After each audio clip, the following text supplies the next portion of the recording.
¿Qué tal? Buenas tardes, sean bienvenidas y bienvenidos a la segunda sesión de la sesión de formación y desarrollo estudio social para los usuarios de los servicios de una IAP. Cedemos los micrófonos a la maestra María Luisa Brain Calderón. Adelante, maestra. ¿Nos escucha, maestra Luisa? Buenas tardes. Voy a dar inicio, voy a compartir pantalla. Y bueno, retomando un poco lo que ustedes me habían comentado la sesión anterior,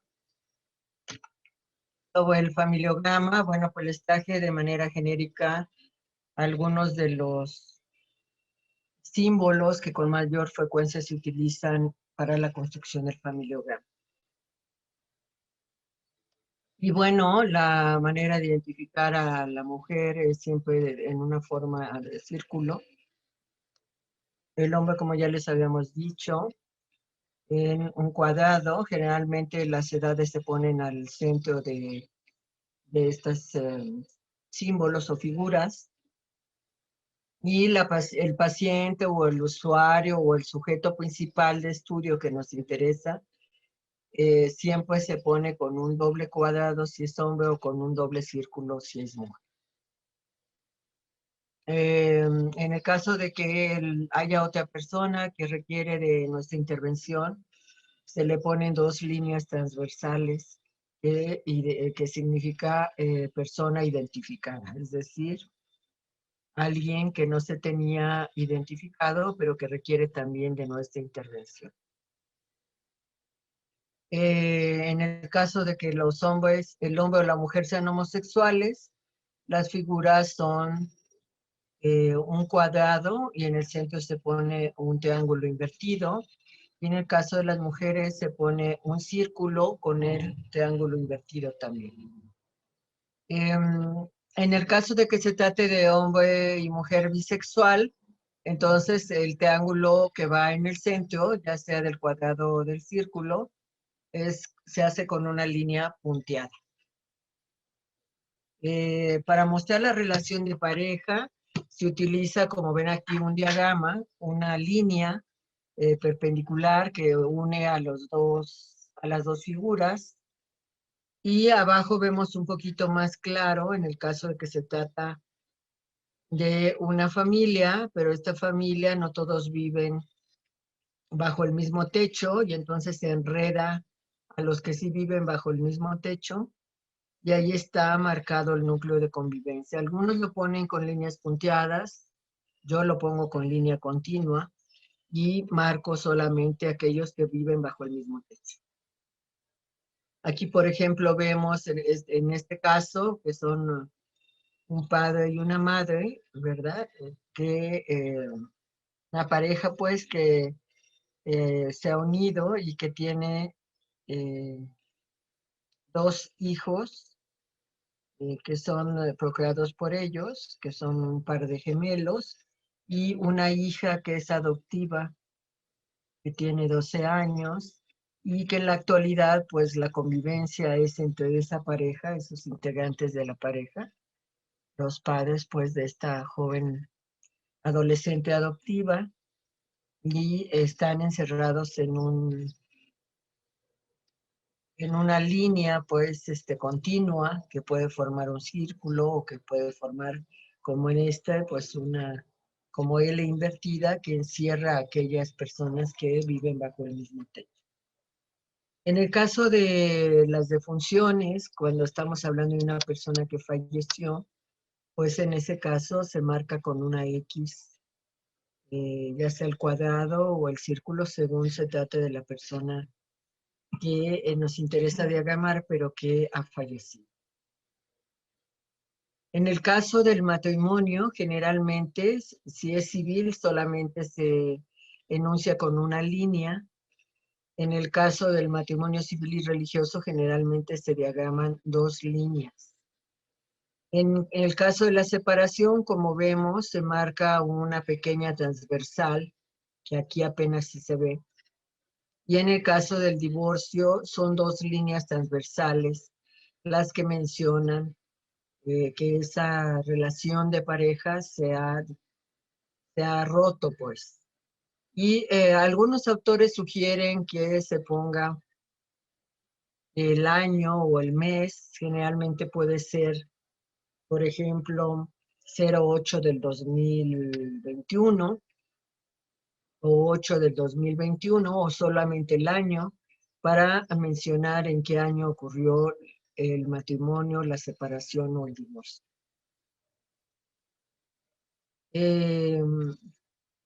También hay varios símbolos, ya ayer vimos algunos de los símbolos para mostrar las interacciones. Aquí nos muestran cómo las relaciones cercanas se marcan con una doble línea, una paralela. Una estrecha conflictiva, es decir, una relación muy estrecha pero que está en conflicto, se marca también como una doble paralela, pero atravesada por una línea quebrada. En el caso de que no hay interacción y la relación está rota, ya no se pone la doble paralela, sino solamente la línea quebrada, que significa relación rota. Y la relación distante, ¿verdad? O la relación, la separación, que se marca con las dos diagonales o con dos líneas que muestran una separación. Asimismo, la relación distante, que como ya habíamos mencionado, se enmarca con una línea de rayas, ¿verdad? Que no están muy separadas, pero que nos enuncian pues, que hay dificultades en esa relación. No sé si haya dudas de esto que vimos, preguntas, comentarios.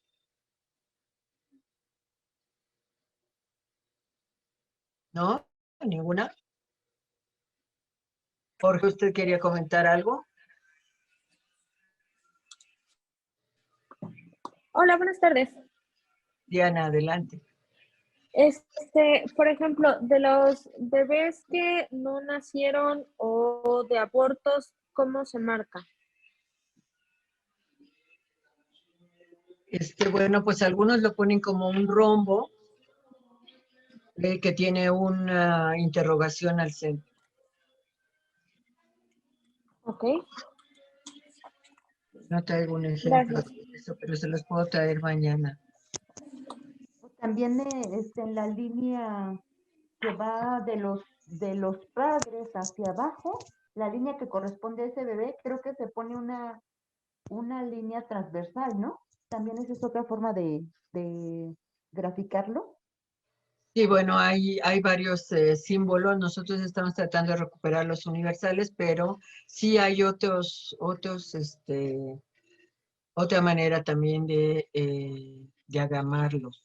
Desconozco, Judith, pero si tú nos dices cómo, tus aportaciones también son importantes. Sí, gracias. Sería cuestión de ver, es que no sé cómo se los puedo graficar aquí, pero bueno, ve que está la línea de los padres y hacia abajo van los hijos. Esa línea que va del hijo, se le pone una transversal para decir que no nació. Ah, ok. Bueno, yo conocí a otra que era poner un punto también en medio del... Pero como a veces no sabemos qué sexo tenía, por eso cuando desconocemos los sexos se utilizan rombos. Y en el rombo, pues se pone una marca o el año en el que ocurrió el aborto. Gracias, Judith. Y bueno, aquí vemos un ejemplo de un diagrama de 3 generaciones, de un genograma, en donde vemos la estructura familiar de esta pareja, ¿verdad? Donde Fidel está jubilado, tiene 80 años, Gloria es ama de casa, tiene 76, y bueno, ellos se unieron en matrimonio en 1952. De esa relación procrearon los hijos siempre se ponen en orden ascendente, es decir, primero el de mayor edad y así sucesivamente. Entonces tenemos ahí a María Obrera soltera de 38, a Fidel de 37 mecánico casado, a Teresa, ama de casa de 35, casada, a Rosa, ama de casa, casada de 32, y Arturo Güero, casado de 30 años. ¿Sí? Y ahí también estamos viendo a Gloria, que también forma parte de los hijos de ese matrimonio, y que contrajo un matrimonio con Antonio, que es ingeniero. Gloria es ama de casa, tiene obesidad exógena, depresión crónica y fue víctima de violencia. Ellos se separaron en 1977 y procrearon un hijo de 6 años, Sergio, que está en escolar y que tiene algunos comportamientos de agresividad. Y bueno, así de esta manera vamos enmarcando las características. Vemos que luego esta Gloria tuvo también otra relación con Sergio, que es policía, tiene problemas de alcoholismo, tiene hábitos de tabaquismo y de farmacodependencia, con el cual hay una relación verdaderamente conflictiva.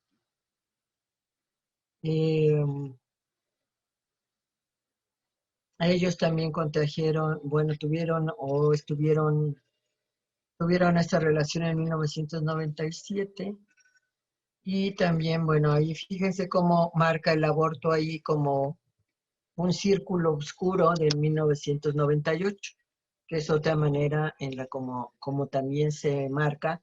En este caso seguramente sabían que era mujer, y entonces por esa razón se marca como un círculo oscuro que fue alguien que no nació. Y luego tenemos a Gustavo Escolar-Sano y luego tenemos a Rubicela de 8 meses también sano. ¿Sí?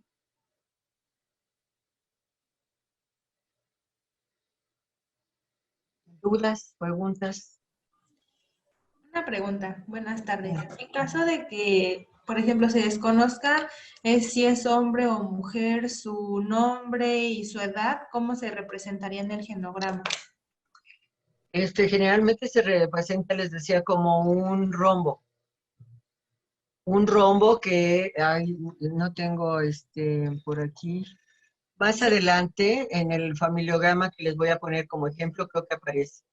Y se le coloca como un signo de interrogación. Como un signo de interrogación porque desconocemos los datos de las personas. Por ejemplo, esta pareja tuvo 5 hijos, pero esos 5 hijos no sabemos ni cómo se llamaban, ni si eran hombres, eran mujeres, qué edades tenían. Entonces ponemos nada más 5 en el rombo y ponemos una interrogación. Si no sabemos cuántos eran, pues no ponemos el número, solo la interrogación. ¿De acuerdo? Yo tengo una duda respecto a este familiograma que nos está presentando. Desde arriba donde dice Fidel jubilado, hay unas abreviaturas y quería saber si tiene que ver con la persona respecto a alguna enfermedad y está abreviada o Sí, que... mi amor, está abreviada. Son enfermedades, diabetes mellitus, hipertensión arterial. El IAM no recuerdo qué significa, pero sí, generalmente hay que poner, bueno, yo sugiero que en la parte baja derecha del lado, ángulo izquierdo, no, en el ángulo derecho, parte inferior, pongamos la simbología, sobre todo como estas abreviaturas, para saber exactamente a qué nos referimos. Ya. Si decimos DM, diabetes mellitus, porque pudiera ser que otra persona ajena a nuestra área leyera este familiograma y no tiene claridad acerca de lo que significa. Ya. Sí, gracias. Pero sí se refiere a enfermedades. Ok, amores. Y bueno, también un poquito fuera del familiograma, pero el sociograma, que también habíamos hablado de él y que tiene que ver con las relaciones que se establecen en un grupo.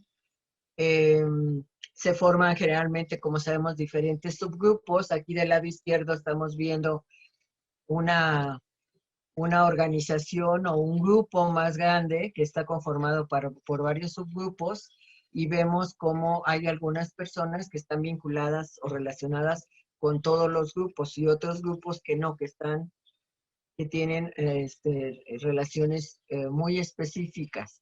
Algunos que son más, otros que son menos. Acá tratamos de poner fotografías, que es otra manera también de hacer el sociograma y de marcar con líneas más fuertes los que tienen una relación más intensa. Y acá también con hombres, por si se les facilita más, y vemos, por ejemplo, que la relación de Josefina con Karina es recíproca, y entonces tenemos una flecha que va de un lado el de Karina hacia Josefina y de Josefina hacia Karina. Los otros casos, la relación va solo de Darío, por ejemplo, hacia Armando, pero no regresa, es decir, que la relación pues la promueve Darío y hay poca o menos intensidad en relación de Armando con Darío. ¿Sí?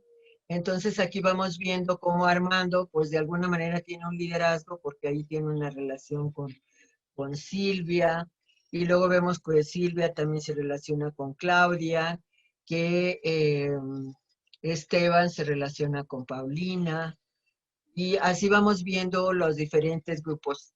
Una manera de agamar es preguntar, por ejemplo, ¿con quién te gustaría trabajar en equipo?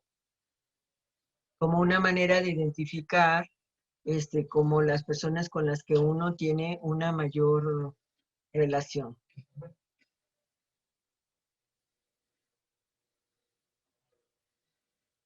Y bueno, luego esto se puede revisar, analizar y conjuntar, pero yo creo que esa parte ya nos requeriría para hacer el sociograma y hacer sociograma y hacer toda el análisis y la interpretación, tendríamos que tener un curso específico acerca de cómo se interpreta, porque eso sí ya nos llevaría un poquito más de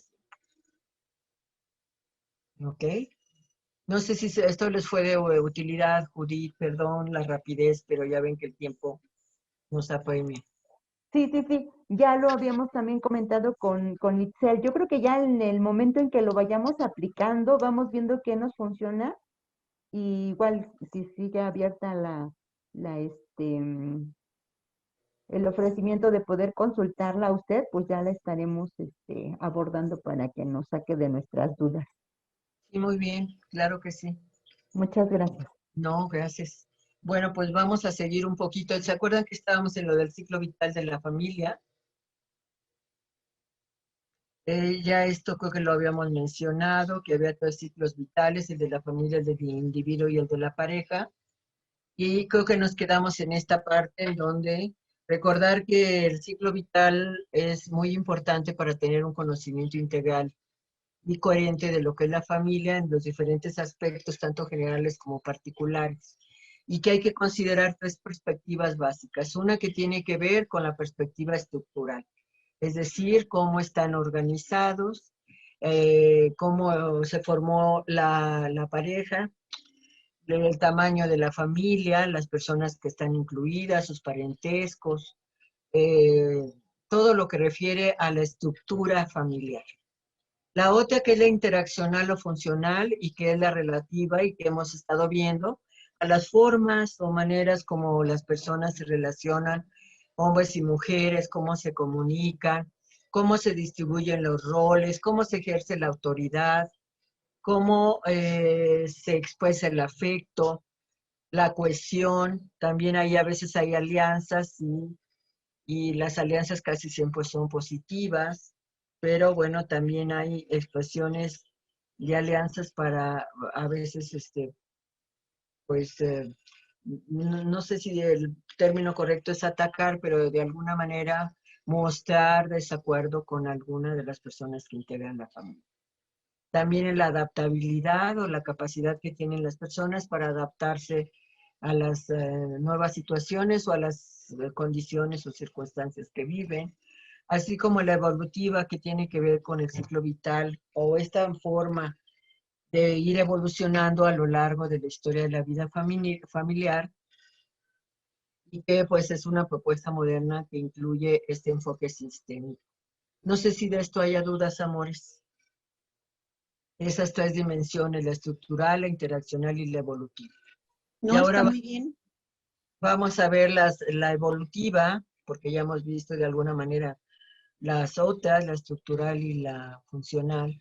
Y ahora vamos a ver hablar un poco sobre las etapas del ciclo vital de la familia. Y bueno, vamos a ver que en la formación de la primera etapa del ciclo vital que menciona esta autora, hay muchas clasificaciones de ciclo vital familiar, ¿no? El que yo les estoy mencionando es el de Ángela María Quintero, que como les decía en su libro Trabajo Social y Familia, pues tiene mucha de esta información que yo les estoy mostrando. Y la primera etapa es la formación de la pareja, que por supuesto incluye el noviazgo, el cortejo, el galanteo y el compromiso. La segunda, el matrimonio. La tercera, el nacimiento de los hijos.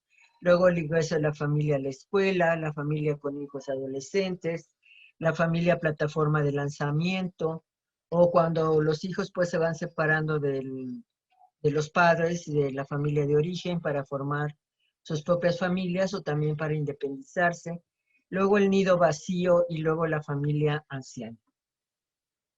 Y vamos a hablar de verdad muy brevemente de ellas, porque si no el tiempo pues nos agotaría y no tendríamos la posibilidad de ver todas. Esto es lo básico en realidad de cada una de estas etapas.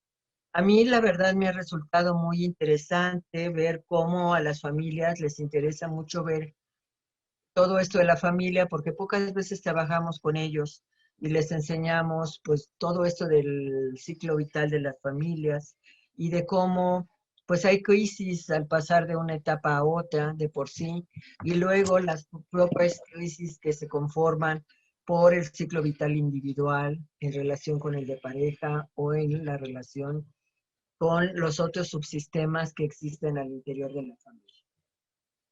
Entonces me parece que ya de primera instancia el trabajar con las familias y mostrarles todo este conocimiento nos ayuda a que la familia haga reflexiones importantes acerca de cómo funciona el sistema familiar, de las dificultades que existen, de cómo se relacionan, de si hay conflictos en las relaciones familiares, de si no hay buena comunicación, de si los roles no están bien definidos, de si las reglas o límites no están claramente establecidos, etcétera, ¿no? O sea, esto se puede profundizar muchísimo, pero aquí solo lo vemos de manera general.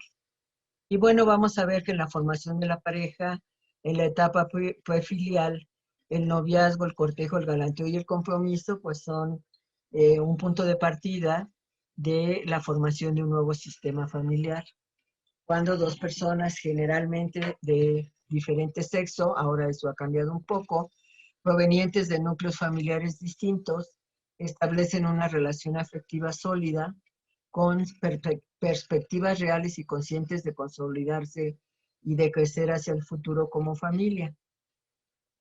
Hay que recordar que no todos los intercambios sentimentales, no todos los noviazgos terminan pues en matrimonio o en la decisión de conformarse como una pareja para vivir, para tener una vida futura y procrear hijos, ¿no? O tener una relación de pareja en la cual se den apoyo y ejerzan ciertos roles o funciones al interior de la mesa. Esta, por supuesto, es una etapa prefilial, que es la antesala de la conformación de nuevos sistemas familiares.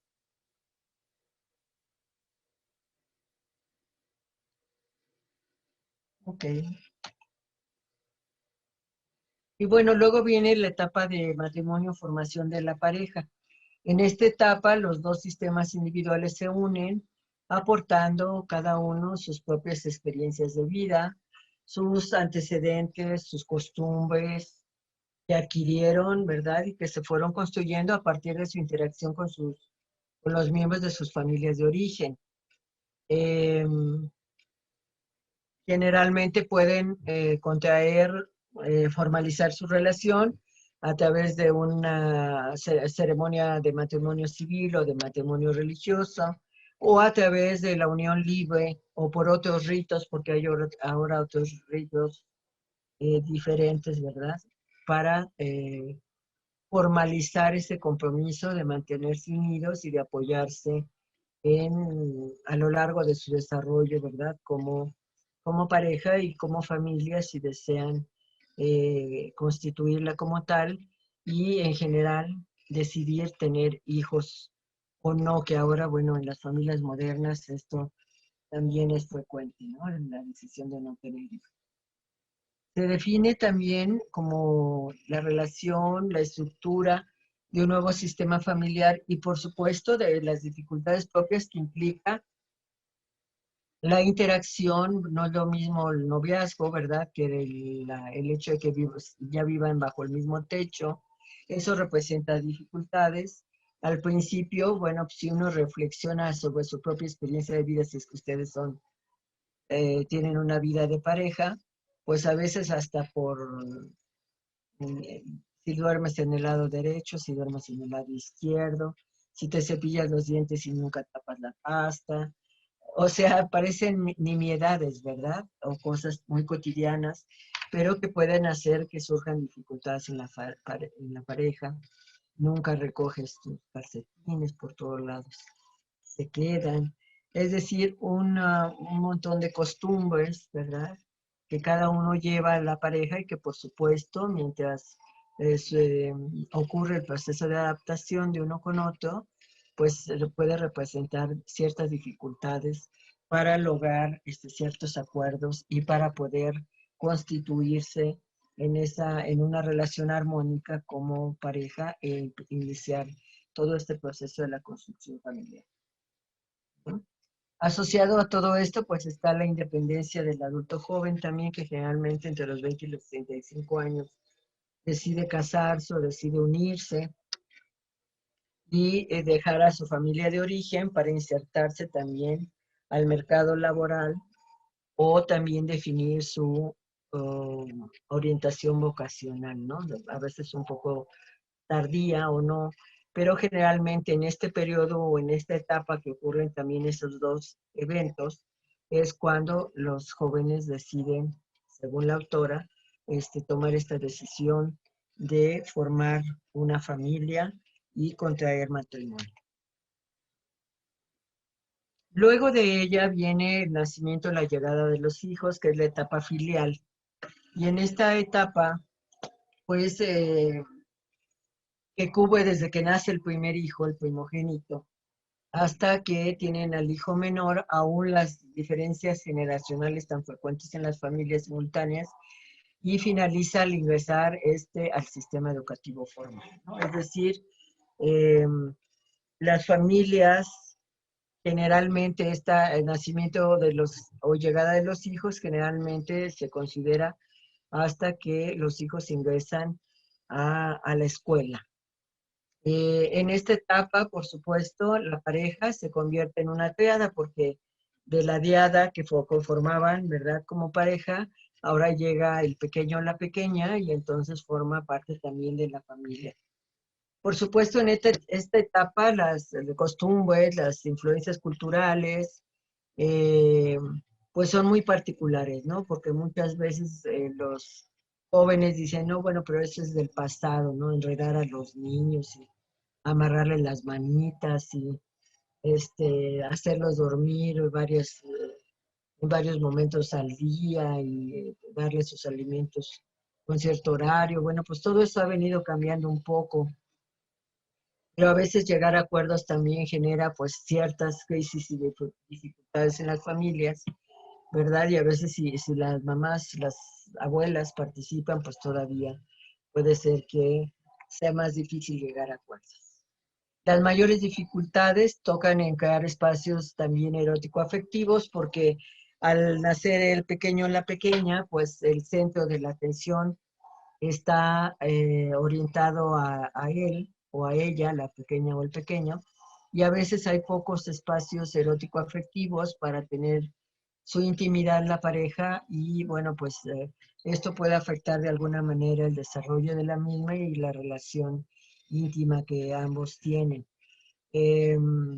Al mismo tiempo, la adaptación de tener un nuevo hijo puede hacer que descuiden otras áreas como el área laboral, la relación con los padres, eh, su relación con los amigos, su cuidado propio, ¿verdad? Y el cuidado también pues de la vivienda, de la casa, de los alimentos, etcétera, ¿no? Entonces ese es un momento un poco complicado, como pueden ver, porque requiere pues de tratar de atender muchas cosas a la vez para tratar de responder a las diferentes expectativas.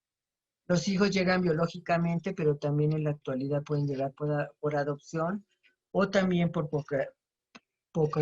procreación asistida. Perdón, es que las R's no me suenan. Y pasamos al otro momento, que es el ingreso de la familia a la escuela. En esta etapa coincide con todo el proceso de socialización secundaria, ¿verdad? Ya los pequeños recibieron su socialización primaria en el núcleo familiar y implica, bueno, ciertos cambios en las relaciones familiares, también repensar las normas, las reglas que ya no provienen solo del sistema familiar, sino que ahora también participan en las externas, las que provienen de la escuela, ¿verdad? Como un espacio relacional en donde ocurre la socialización secundaria de los menores. Hay que buscar una cierta autonomía en la que se equilibren las relaciones intrafamiliares con las nuevas de otros grupos de pares, como los vecinos, los condiscípulos, los compañeros de clase, pues, los compañeros de recreación, y aprender a reconocer las diferencias con los sistemas externos, ¿no? A veces nos cuesta mucho trabajo a las familias, a las parejas, pues aceptar nuevas reglas, nuevas normas y entender que, bueno, pues las nuestras no son las únicas, sino que hay otras maneras, ¿no? Y eso requiere tener cierta flexibilidad. A veces las madres sufren muchísimo cuando los niños se van a la escuela, ¿verdad? Se quedan toda la mañana preocupadas pensando y si el niño se queda llorando, pues todavía más, ¿no? Y entonces a veces, pues aquí hay que ser muy cuidadosos también por la dependencia que se puede generar cuando los niños, bueno, pues también esta separación puede crearles un poco de dificultad para separarse del núcleo familiar. Por lo tanto, compromete no solo al hijo que inicia esta salida parcial de su familia, sino que también a la familia en su totalidad, ya que confronta el proceso de socialización primaria. Pudiera ser que en la escuela se diga, no, es que el niño no, por ejemplo, no ha aprendido a controlar sus esfínteres, o el niño no atiende indicaciones, o algunas situaciones que pueden en un momento dado confrontar a la familia y a la forma en cómo se ha venido educando al pequeño o a la pequeña. Coincide con replanteamientos en la vida de la pareja también, porque, bueno, puede ser que haya pequeños espacios de encuentro como pareja, pero a veces la pareja ha estado tan centrada en la atención de los hijos que ha descuidado un poco su relación o su ciclo vital como pareja. Y bueno, aquí se conjuntan, como vemos en cada etapa, hay situaciones críticas ya de por sí, que forman parte del mismo ciclo vital y que por supuesto van cambiando dependiendo de las características particulares de cada familia, de cada pareja y de las características particulares que tienen cada uno de los integrantes de las familias. Y luego nos vamos a la familia con hijos adolescentes, que es generalmente una etapa de intermedio en la vida matrimonial. Y bueno, la etapa de los hijos adolescentes es una etapa de mucha confrontación en las relaciones entre los hijos y los padres. Se requiere que dejen de ser complementarias para constituirse en simétricas, es decir, antes, pues los hijos tenían que estar subordinados de alguna manera a los padres, atender las indicaciones de los padres sin cuestionarlas, Y bueno, conforme van creciendo, ¿verdad? Y van pasando de la adolescencia a la juventud, paulatinamente debieran constituirse en relaciones simétricas horizontales entre padres e hijos, ¿verdad? Para poder influir en la construcción del adulto, ¿verdad? Que se va conformando a lo largo de este periodo. La autoridad paterna generalmente puede tener choques con la nueva generación y bueno, pues los padres generalmente se piensa que son quienes tienen que tratar de evitar los choques con los hijos y acceder y entender que los hijos necesitan de aprender a ser autónomos, responsables de su desarrollo, de sus acciones, de los efectos o consecuencias de las mismas, y que también pues tienen una genitalidad, ¿verdad? Una sexualidad también del hijo como adolescente que también ellos tienen que reconocer y tienen que hacer. Aquí es muy importante el grupo de pares, es decir, los amigos, a veces los hermanos, los compañeros de clase, y bueno, pues todas aquellas relaciones que pueden establecer, aquí decimos heterosexuales, pero que bueno, pues en estas nuevas situaciones que vivimos, pues pueden ser de diversos tipos. También es frecuente que el replanteamiento de la pareja se dé en esta etapa, es una etapa como de mucha crisis en la pareja, en donde generalmente los que lo integran se responsabilizan o se culpan unos a los otros de todas las dificultades que pueden tener en un momento dado con los hijos y también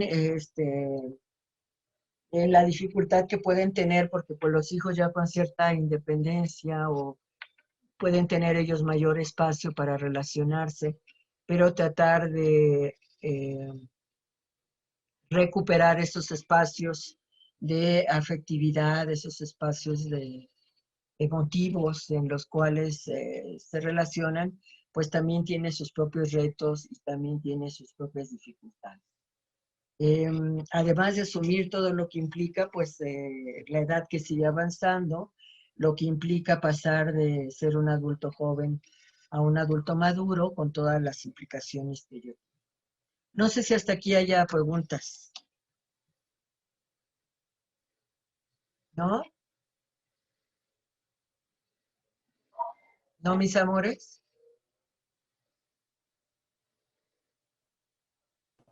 Ya no sé si estoy sola. No, muchas Gracias. Ok, perdón. La familia con hijos adolescentes, intermedio de la vida matrimonial. Bueno, seguimos hablando de esta etapa que es crítica, los cambios en el ejercicio de la autoridad por parte de los padres, la asunción de la autonomía, como ya decíamos, la pareja que necesita propiciar puntos de reencuentro y fomentar también el compañerismo, el apoyo entre los dos y tratar de revitalizar su relación de pareja. En el subsistema fraterno, es decir, en la relación entre los hijos, ¿verdad? Los hermanos, en realidad, si hablamos del sistema fraterno, estamos hablando de la relación entre los hijos, que tiene que ver con esa capacidad también de asumir funciones y responsabilidades específicas que se asignan por parte de los padres, por un lado, pero que también ellos también pueden empezar a tratar de ser responsables de sus propias cosas, de su ropa, de la organización de su habitación, qué sé yo. Aquí, bueno, pues es importante también, se aprende mucho el proceso de la negociación y este proceso como de empezar a separarse porque cada uno va teniendo sus propias características individuales, va teniendo sus propios intereses, pero a la vez, aprender a negociar, ¿verdad? Para conseguir, pues, ciertas cosas a través de acuerdos y tratar de que quienes participan de esta relación puedan aprender unos de otros y también puedan apoyarse mutuamente en las diferentes dificultades, diferencias o retos que les va presentando la vida y la interacción entre ellos a lo largo del desarrollo familiar. Puede ser que en esta etapa surjan muchas diferencias en el subsistema parental, por lo que ya decíamos, porque los progenitores empiezan a perder esa investidura de paterna, donde son los únicos responsables de tomar decisiones, donde los hijos están de alguna manera subordinados a las decisiones de los padres, pero en esta etapa pues pueden surgir las confrontaciones y se tiene que insistir en trabajar de ir transitando de esta relación, ¿verdad? Donde las decisiones y las normas y los se toman por los padres a una situación en las cuales la relación es más horizontal y los acuerdos se hacen conjuntamente. No sé si queda claro esta parte. Sí, gracias. Ok. La familia plataforma de lanzamiento, también llamada la etapa de egreso de los hijos, ¿verdad? Señalada también como la etapa donde se presentan más rupturas conyugales en razón de que la pareja que todavía subsiste tiende a descuidar sus funciones maritales para tener pues, diferentes compromisos con los hijos y con la familia de origen también en sus diferentes etapas precedentes, lo que hace que a veces se descuide la relación de pareja y a veces también va coincidiendo con ciertas confrontaciones en el mismo trabajo, en el ciclo vital individual por las mismas, digamos, cambios que va sufriendo el individuo a lo largo de su vida. Y también perdón, aquí dice lo ocupacional, es decir, también los puntos de recreación, los puntos de convivencia, pues todo esto a veces va cambiando un poco y está tan descuidada esa parte, digamos, que, a veces es difícil para la pareja encontrar puntos de encuentro.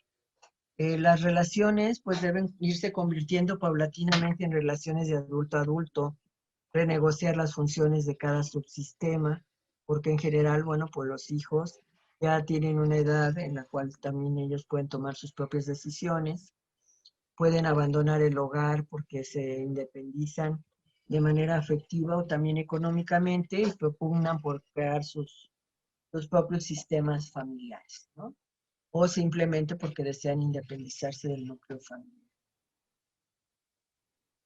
Y vamos con la etapa del nido vacío. Como ven, cada una de las etapas, como ya decíamos, posee sus propias crisis, sus propios retos, sus propias características que requieren pues de que la familia tenga este conocimiento para que vaya, digamos, desarrollando ciertas habilidades para afrontar todas estas situaciones que en un momento dado pueden ser adversas o también una oportunidad para reconstruirse y también para revisar o reflexionar sobre las formas distintas de relacionarse y de ejercer la autoridad, de establecer normas, que eso va cambiando a lo largo de la vida y que implica pues tener una relación diferente, ¿no? Conforme van avanzando en este ciclo vital. En la etapa del nido vacío, pues ya surgen o se integran las nueras, los yernos, los nietos, los sobrinos, los cuñados. Es decir, que la red de relaciones se amplía, se hace más extensa, pero al mismo tiempo también implica ciertas dificultades que pueden obstaculizar el desarrollo natural de los subsistemas, ¿no? A veces el desprendimiento cuesta trabajo y por lo tanto, pues a veces surgen dificultades porque hay cierta resistencia a esas etapas de desprendimiento en donde la interferencia de las nuevas familias, ¿verdad? Y la no asunción de los cambios propios también de la jubilación o del retiro, pues pueden encontrarse ahí en una situación de una crisis mayor en vista de que hay que adaptarse pues a las nuevas costumbres, a los hábitos, a las creencias de quienes integran la nueva familia y por el otro lado también afrontar los cambios y la decisión de si se jubilan o no se jubilan, si se retiran y en qué condiciones se retiran, y todo esto que implica pues tomar decisiones muy importantes. La pareja busca alternativas de convivencia, ¿verdad? Con, digamos, con encuentros íntimos cada vez con menor intensidad y menor frecuencia también. Y a veces, aunque algunos de los hijos vivan con uno o con ambos padres, de alguna manera pues ya manejan cierta autonomía y aunque viven ahí, bueno, pues ellos de cierta manera, digamos, se autodirigen. Y vamos con la etapa anciana o la etapa terminal de la familia, en donde pues la familia tiene ya se ha proyectado a muchas generaciones y en esta etapa como cumple su ciclo como familia, los padres se vuelven dependientes por la edad, por la situación de salud y generalmente alguno de los miembros de la pareja ha fallecido, ¿no? Hay cambios importantes en la estructura familiar, hay un desvalimiento, digamos, en la pareja o en el padre o en la madre que subsiste por todas estas condiciones de la edad, de la enfermedad y el desvalimiento, que es decir, que van perdiendo sus funciones, su autonomía y empiezan a depender de otros para poder pues vivir en una condición donde no tengan riesgos, ¿no? Riesgos de caídas, riesgos de enfermar y no tener quien los apoye, etcétera. Aquí hay una crisis, ya decíamos, de desvalimiento, de incapacidad del progenitor anciano. Los reajustes funcionales son diversos y van desde atender demandas físicas, ¿verdad? Y emocionales. La depresión también es una característica muy importante. A veces, la ansiedad y a veces desde los periodos largos de insomnio que son muy importantes en esta etapa que viven los padres ancianos de manera importante en este periodo.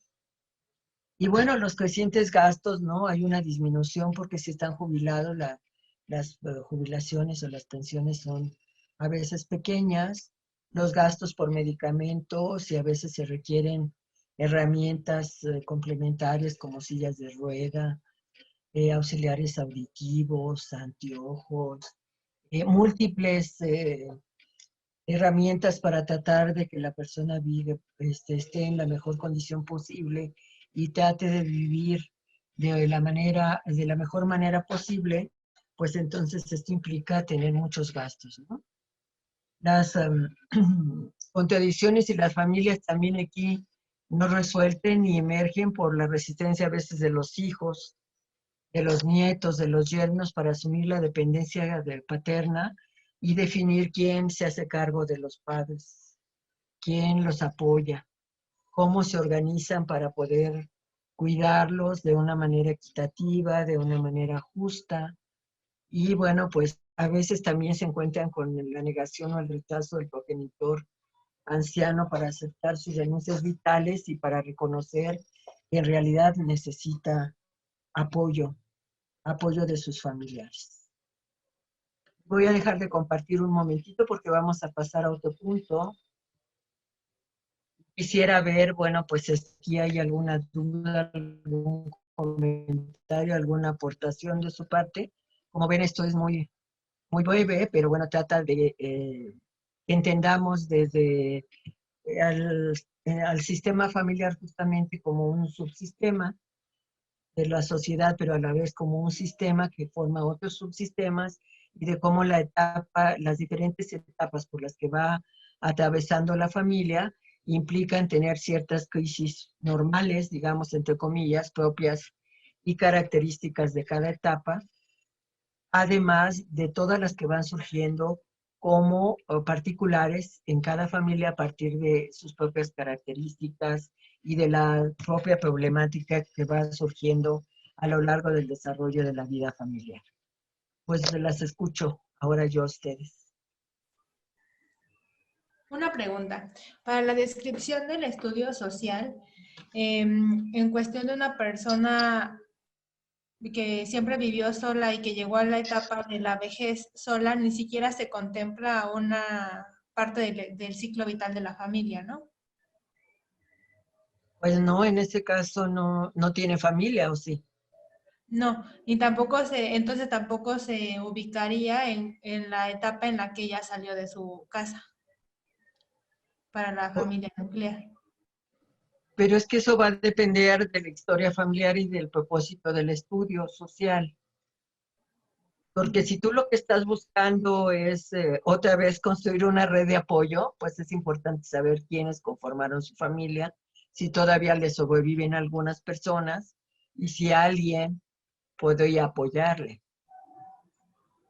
En ese, Entonces, es muy difícil decir que una persona, porque en ese momento que tú estás haciendo el estudio, no tiene el apoyo familiar, pero habría que investigar si todavía hay sobrevivientes y si todavía hay alguna posibilidad de restablecer las relaciones con ellos. ok, sí, muy bien. Gracias. De nada. Entonces, para mí, yo creo que aún como antecedente es muy importante estudiar la familia, porque el sujeto es producto de esa familia, ¿no? Ya vemos que nos construimos con la familia, nos construimos con las personas que interactuamos en la escuela, nos construimos unos con otros. Entonces, hablar de una persona como si estuviera totalmente aislada, a mí me parecería que nos hace reducir de manera importante, pues todo lo que es su historia, todo lo que es su experiencia, sus vivencias, sus interacciones y que además seguramente forman parte pues de sus emociones, de su experiencia vivida, de lo que tiene por compartir, ¿no? Aunque esté en el pasado, creo yo.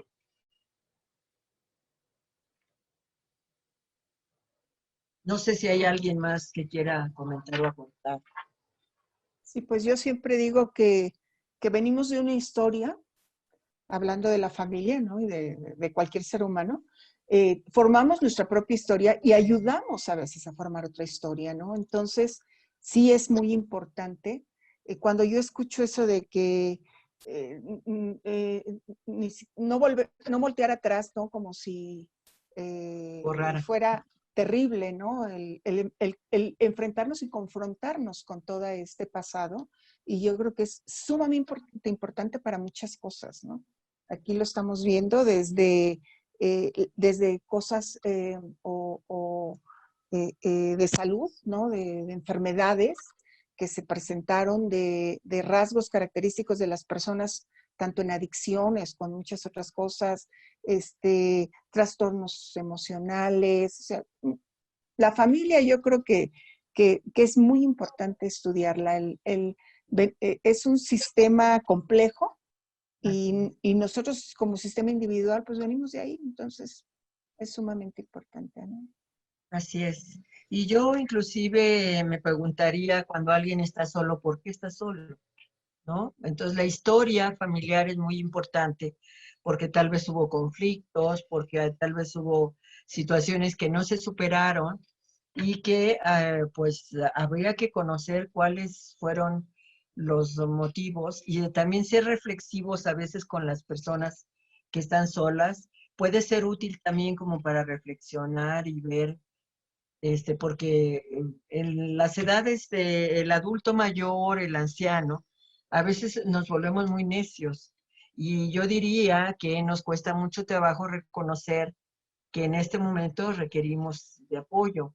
Y que, bueno, también reconocer lo que decía Elda, ¿verdad? Sí, sí, sí, me llamo Elda. Ay, perdón, Elda, es que ya no veo tu nombre y digo, ¿y qué tal que les, acá está, que le estoy inventando? Este, las historias pasadas siempre nos dejan aprendizajes. Por lo tanto, es muy importante revisar, reflexionar, recuperar, no para estar mayugando sobre lo negativo, sino para tratar de ver qué tanto superamos o podemos todavía resolver esas situaciones que quedaron no resueltas, ¿no?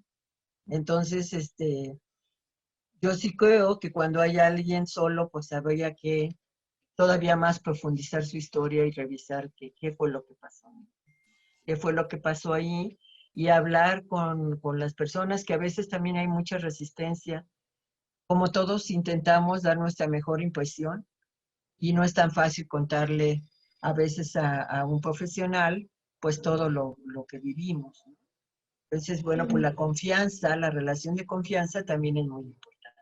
Y la empatía, tratar de ponernos en los zapatos del otro en el sentido de entender cómo lo que está viviendo, cómo lo está viviendo, que a veces nos cuesta mucho trabajo, ¿verdad? Porque pues nuestras experiencias de vida a veces difieren, pero no podemos ser punto de referencia para lo que cada persona y cada familia vive, ¿no? Entonces es muy importante. Gracias, Elda. Yo, una pregunta. Bueno, mi pregunta va enfocada a que, digamos, a una persona con familia se le puede ubicar en el estudio social como se trata de familia nuclear en etapa del nido vacío, ¿no? Un ejemplo, en esta parte de una persona que es sola, se trata de familia unipersonal, digamos, pero ¿en Así qué es. etapa la ubicamos en el ciclo vital? Si Dependiendo de nunca la edad de la persona, hija. adulto mayor, sí se le Ah, podría colocar en la última etapa, ¿no? Por pues ejemplo, en podría estar etapa en la de etapa familia. de nido vacío o familia anciana, dependiendo de sus características. Ah, ok, entonces sí se Lo le que te puede. va a definir, lo que te va a definir en qué etapa, porque a veces no hay una sola etapa. Tú Sí, puedes exacto. estar en etapa de hijo, de desprendimiento de los hijos y también estar en familia anciana. Y entonces hay dos etapas ahí y hay que mencionar las dos, ¿sí? Porque Sí, los hijos se están desprendiendo, pero la familia también ya no está el esposo, ya solo está la mamá, tiene muchas enfermedades, requiere de apoyo, etcétera, y entonces ahí hay una combinación de etapas. Y se pueden recuperar cuando tú estás describiendo a tu familia. o sea, más bien me refería en que si ella no tuvo familia, si se tomaba la etapa de la edad de ella, Ella ¿no? no procreó hijos, pero familia tuvo que tener. Sí, exacto. Entonces sería en la parte anciana, pues, ¿no? Que es la última. Sí, En es la una mujer que se soltera. describía, ajá, en la que se describía como familia anciana, que es la última, ¿no? Así es. Entonces sí se le podría ubicar como familia unipersonal en etapa de familia anciana y se le podría colocar O una en la parte de etapa de historia de vida. ancianidad, si tú uno ves que no tiene familia, pues puedes. Acuérdense que no todo es como meter en cajoncitos, Sí, ¿no? claro. Sino que tenemos que ir haciendo inclusive nuestras propias adaptaciones. Claro, no del sentido común, sino revisar un poquito los diferentes posibilidades que tenemos recurriendo a la teoría y haciendo nuestras propias adecuaciones, porque no vamos a tener todo exactamente tal y como lo estamos planteando en la teoría. Entonces tenemos que ir asumiendo y tomando criterios para ir definiendo cómo los ubico y claro, tratar de ir haciendo cierta estandarización, yo diría, para que todo mundo cuando lee nuestros informes, y por eso decía yo, anotar abajo el simbolito o anotar cómo lo estoy identificando para que todo el mundo pueda tener claro. Bueno, en nuestro caso, por ejemplo, cuando trabajaba en el INER, los médicos nos iban y nos preguntaban, oiga, ¿y esta línea qué significa? ¿Y esto por qué está así? Y aquello, ¿no? Y entonces, bueno, pues es importante que ellos tengan también conocimiento y vean la utilidad que tiene la construcción del familia hogar. En el caso Y en esta parte, bueno, aparte de colocar la parte de estructura familiar, ¿no? De cuántos hermanos, si sus papás viven o no, si tiene sobrinos, si tiene nietos, quién más está como para hacer las redes de apoyo, se colocaría como para la justificación una parte de historia personal, de cuál ha sido como su trayectoria en el tiempo de trabajo, digamos, en dónde ha estado, cuánto tiempo, cuántos años, para Eso la. lo vamos a ver ahorita que vamos a ver la metodología, mi amor. Ah, ok, gracias. Sí, sí, lo vamos a ver. Vimos la parte teórica, ahora vamos a ver un poco de la metodología y espero que nos dé tiempo de ver un pequeño ejemplo. Yo tengo una duda. Sí, Entiendo bien el estudio social para un grupo de jóvenes, para incluso adultos en proyectos productivos, bien. Pero me gustaría que nos dieras unos 2 objetivos para cuando se trabaja con adultas de 80, 90 años. No sé, no me queda claro el objetivo de este estudio social. Es que yo no podría definirte el objetivo. Susana, ¿eres? Sí, así es. Susana. Fíjate que cuando yo voy a hacer un estudio social, en realidad yo como profesional tengo que definir si tengo que hacer aquí un estudio social o no. Tú dices son adultas mayores, ancianas de 80, 90 años. Así es. Pero ¿cuál sería el propósito de que yo haga un estudio? Aquí como vemos y vamos a ver, el propósito de hacer un estudio es tratar de tener un conocimiento para tratar de hacer una intervención. Yo a través de los estudios sociales y conjunto varios, puedo definir que en lugar de hacer un trabajo individual con cada uno, pues voy a hacer un trabajo de grupos, porque varios de las personas con las que trabajo tienen características similares, tienen situaciones problemáticas similares, etcétera. Y en lugar de trabajar uno por uno, a lo mejor decido trabajar una estrategia de intervención con grupos. Pero todos Excelente. los estudios sociales son siempre para intervenir. Mi Sí, propósito es intervenir y modificar las situaciones problemáticas a las que están expuestas las personas. No conozco cuáles son las características y situaciones problemáticas que viven estas adultas, Susana. ¿Podrías decirme un poco? sí. Es el Hogar San Vicente, el anexo Santa Luisa. En el Hogar San Vicente son adultas laicas. En el anexo Santa Luisa, lo que ayer platicaron Judith y Eitzel, que son religiosas. El objetivo general de la obra sí es buscar eh, una vida independiente, este, pero no alcanza a entender un objetivo para un estudio social. En el área de trabajo social, puede ser que para el área de psicología, pues sí les sirva, pero para el área de trabajo social no alcanzo a ver. Pero yo entendería, Susana, que fíjate, el aspecto emocional es muy importante en estas mujeres, pero también lo social. Yo vería que, fíjate, es más crítico el aislamiento social que viven y probablemente las repercusiones que eso tiene en en lo emocional, pero bueno, no sé, las expertas están aquí, nos podrían ayudar un poco, pero a mí me parece que el hecho que sean religiosas y el hecho de que sean adultas mayores que tengan esa edad no significa que no habrá posibilidades de tratar de mejorar su calidad de vida. Y habría que ver cómo, ¿no? ¿Cómo puedo mejorar la calidad de vida de estas adultas mayores? Y ya les había comentado ayer lo de los encuentros intergeneracionales, por ejemplo, o los cuidadores voluntarios, o, pues no sé, realmente necesitaría conocer las características de tu población para poderte orientar más específicamente. Ahora, no en todos los casos puedo hacer estudio social si no quiero. Si yo considero que no es eso lo que necesito, pues no hago estudio social. Porque yo diría que todo estudio social tiene como propósito la intervención, como vamos a ver más adelante en el ejemplo que sigue. Ok, me espera el ejemplo. Es que la calidad de vida, bueno, pues está el área de psicología, de nutrición, de medicina, de enfermería. Pero el Entonces, sujeto, Susana, el sujeto es un todo. Y fíjate que lo sí, relacional es muy importante. Y a lo que tú te dedicas es justamente a las relaciones sociales conflictivas, a los procesos sociales conflictivos, para tratar de modificar esas relaciones sociales conflictivas y volverlas cooperativas. Para donde hay un rompimiento de las relaciones sociales, tratar de restituirlas. pero eso lo ve psicología, ¿no? Bueno, pues yo creo que psicología ve la parte emocional, pero la parte relacional yo creo que la ven ustedes. ¿O tú cómo ves, Zelda? Bueno, yo lo veo como, pareciera que estamos hablando de entes totalmente aislados, de gente que se habla de independencia de una gente de 80 años o más. Ojalá y todas llegáramos a los 80 años siendo independientes, autosuficientes y todo lo demás.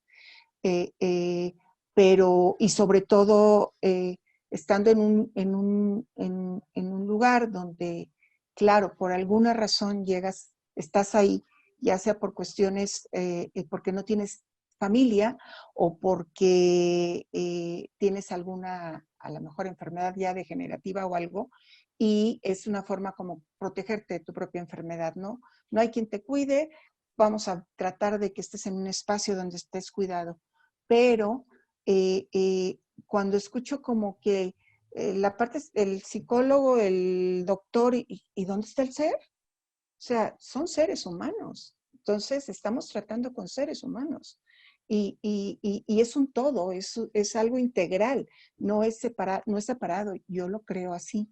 Y bueno, pues toda vida, toda tiene un costo físico, emocional y económico. Entonces, Social. y social. Uh-huh. Entonces,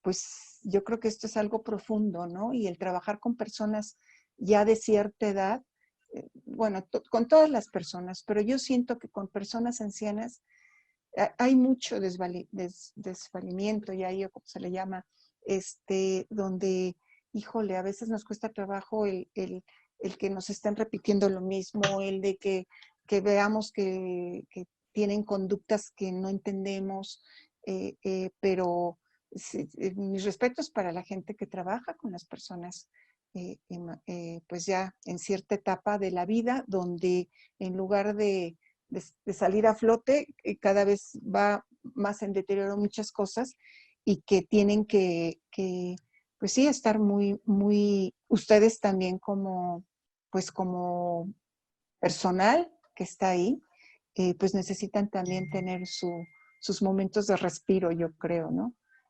Pero También es ¿cómo se dice? Un engranaje de todas las áreas, ¿no? Pero siempre yo creo que ahí, híjole, a mí me gustaría llegar a una edad donde si no están mis hijas y tengo que estar en un lugar, tenga un lugar cálido, un lugar donde la gente me entienda y donde sea más que un estudio social, ¿no? Sea un ser humano. Gracias.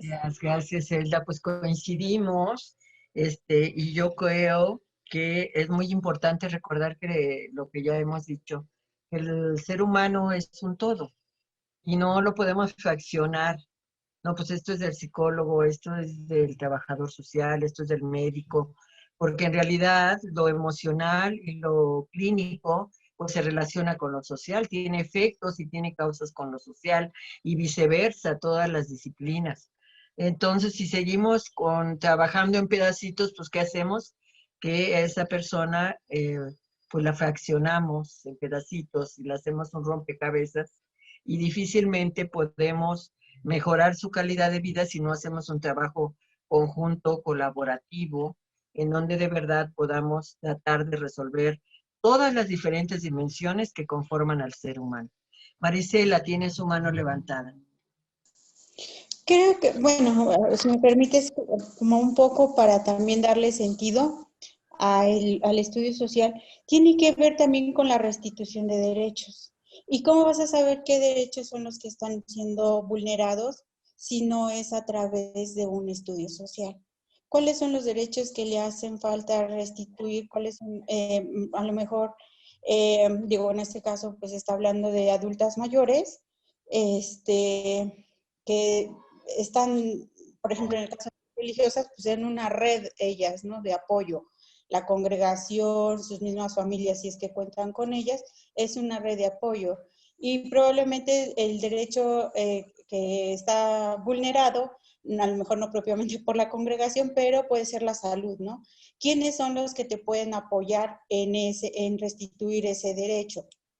Clínicas, la familia, cuidados, a lo mejor yo como institución no le puedo dar cuidados de 24 horas, pero tiene algún familiar que sí pueda dárselos. Entonces, voy a apoyarme para restituir ese derecho de una red de apoyo, familia, congregación, institución, alguna otra institución de salud, no lo sé. Entonces, creo yo que es importante hacer ese estudio también con esa visión, independientemente de la población que se llegue a tener en una institución, tiene que ver también, o creo yo que tiene también esa mirada de ir focalizando los derechos que están siendo vulnerados y poderlos restituir como institución hasta donde también nos permite nuestro modelo de atención, porque también esa es una realidad, que como instituciones tenemos un modelo de atención donde, en el caso de Casa Hogar de la Santísima Trinidad, no tenemos un módulo dentro de nuestro modelo no contempla la atención jurídica. Esa la tienen que buscar los familiares por fuera. Nosotros damos el acompañamiento, damos la orientación y demás, pero nosotros no lo tenemos en nuestro modelo de atención. Pero no podemos tampoco pasar por alto que la menor debe de contar con ese derecho o debe de ser restituido cualquier derecho que sea violentado en cuestión jurídico, ¿no? Entonces, ¿cómo es que nosotros lo detectamos? Pues a través del estudio social. ¿Cómo es que nosotros podemos ver quiénes son los que pueden apoyar? Pues a través del estudio social. Entonces, creo que también ese podría ser como el objetivo que tiene que ser. Y sí, el Departamento de Trabajo Social o el área de expedientes, no lo sé cómo estén en la institución, sí el trabajador social sí lo tiene que realizar, sí en conjunto a lo mejor con otras áreas, pero sí creo yo que sí es materia de trabajo social completamente. O en una primera vista, mejor dicho. Y de hecho, como tú dices, para lo de los derechos tiene mucho que ver con esta parte donde los trabajadores sociales son peritos sociales y aportan a los jueces información relevante a través de los estudios sociales para poder hacer dictámenes con relación a las familias o a situaciones específicas concretas, donde por supuesto pues intervienen los abogados y a veces los psicólogos para hacer valoraciones integrales y poder tomar decisiones los jueces, por ejemplo, acerca de la guarda y custodia de los menores cuando en los casos de divorcio.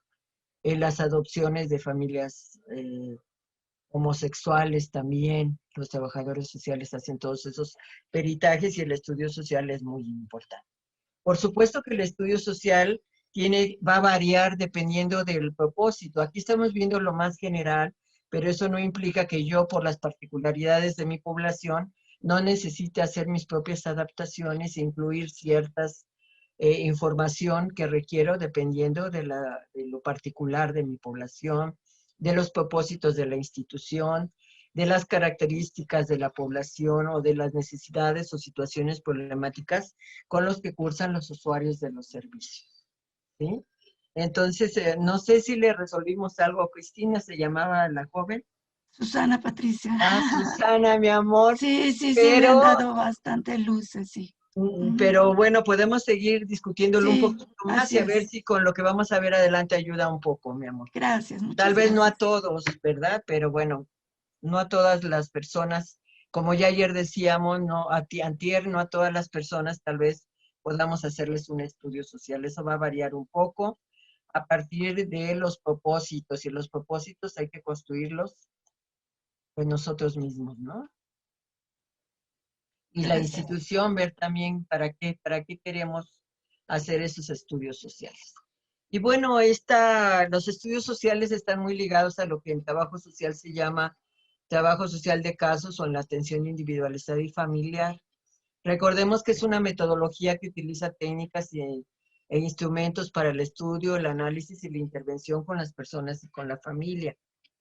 Y que tiene como propósito, por supuesto, desarrollar habilidades individuales y familiares que capaciten a los integrantes de la familia en la atención y también en la búsqueda de soluciones a sus situaciones problemáticas específicas, presentes y futuras, además de realizar un trabajo conjunto, pues con todas las personas que integran el sistema familiar y los diferentes subsistemas.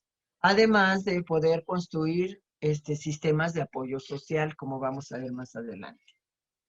Desde esta perspectiva, el trabajo social efectúa una intervención.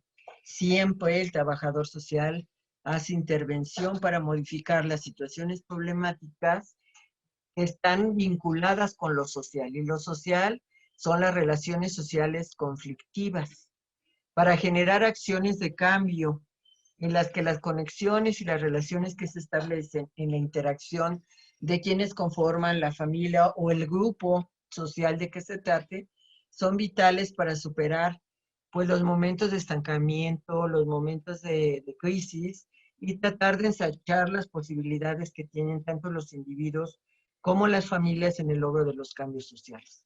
Por supuesto, sin la participación de los sujetos es muy difícil lograr cambios sociales, ¿no? Ningún trabajador social, ningún profesional puede desarrollar una intervención si los sujetos con los que trabaja no están dispuestos a participar en los procesos sociales que los trabajadores sociales elaboren, diseñen. Y por eso, justamente, es muy importante que vayamos. Voy a revisar esto de manera muy rápida porque yo creo que esto ustedes lo recuerdan y lo conocen muy bien y no quiero profundizar, salvo que ustedes me digan lo contrario. El proceso metodológico incluye, por supuesto, la investigación. Con toda la información se elabora el diagnóstico social, se define el plan social, se diseña la intervención social, se hace el seguimiento del caso, se ve el avance en las soluciones que se trabajan conjuntamente con los diferentes actores sociales y en los diferentes escenarios para luego hacer el cierre y la evaluación. Para este tipo de intervención que requiere siempre de la investigación y el estudio social, justamente es para hacer esa parte de la investigación, salvo que ustedes decidieran no hacer un estudio social y en caso contrario, decidieran hacer un cuestionario para hacer una encuesta y hacer otro tipo de investigación no individual ni familiar, sino una investigación colectiva. Entonces, bueno, pues el instrumento y la técnica variaría un poco. Para este caso es muy importante contar con la información del sujeto, de la familia y por supuesto del contexto.